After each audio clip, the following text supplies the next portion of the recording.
One of your answers there was Skyfall. Why Skyfall? I just love them. Like, it's just such a good movie, right? Like, I just love it. Yeah. But I think with a lot of Bond fans, their favourite film is more to do with where they were when they saw it, like, in their life and stuff. So, because when I saw it, I was at uni.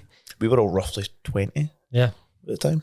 So, like, I remember seeing Die Another Day in the cinema, and I remember seeing the trailers for it, like when Harry Potter came out and stuff like that. And then Casino Royale came out, and I was, I saw the trailer for that. I was like, my God, it's in black and white and stuff. And Quantum of Solace, I was reading about Empire Magazine. But then the gap between Quantum of Solace and Skyfall was my Bond fandom kind of went nuclear, because I became like obsessed with it by that point. And so when Skyfall was announced, like there was a year or so between that and it being released, but like I watched all of Sam Mendes' movies, and I've listened to every Thomas Newman score, and I watched Roger Deakins, and I was trying to figure out what's their movie going to be like the philosophy and stuff.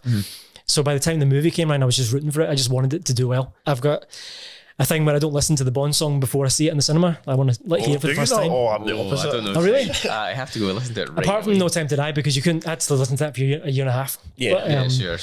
So like, yeah, just Skyfall I just absolutely love. I think it's like, if no one's seen a Bond film and they want to watch one, Skyfall is like one of the 5 that I'd pick. Because You said that as I would well. say that was the one that I would suggest people watch, because it stands on its own without it having to be a James Bond legacy movie. You don't need to know what happened before. You can watch that on its own, and to me it's the best of British movie. I think that was the whole idea. 2012 Olympics, London, that whole year, everything just seemed to be all UK centric, and just the hype around the country was great. And just seeing like Glencoe, Scotland in it, I was like, oh, Scotland forever. That kind of, it just seemed like the great film to show off the UK, and I was like, very, very, very proud. I just thought the story was excellent. it looks amazing as well. Like, Yes. I mean, it's one of the best looking films ever, I think. And like, it's like a prestige, not just like a prestige Bond film. It's just such a good movie. Like, Well, the caliber of actors and the director, just these top tier people in it for like one of the first times. Is there anything else about Skyfall you particularly like? so Skyfall was my first ever experience on a film set. All right. So that was my first ever time I was on a professional wow. film production. So there was someone working in the camera department. There was an article about it in the newspaper, and I reached out to the writer and said, who was a friend. I said, can you put us in touch?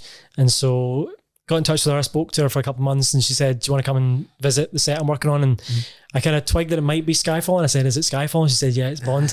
Nice. So I went down to Pinewood for a week, and just like, I mean, it was like my first time on Pinewood, first time at the 007 stage, just being in that area. I think I was like 18 or something ridiculous, but yeah, it was a great, like, just watching. So it was Silva's scene on the island when they come out and they shoot the champagne glass and All right. shot glass, Wow, cool.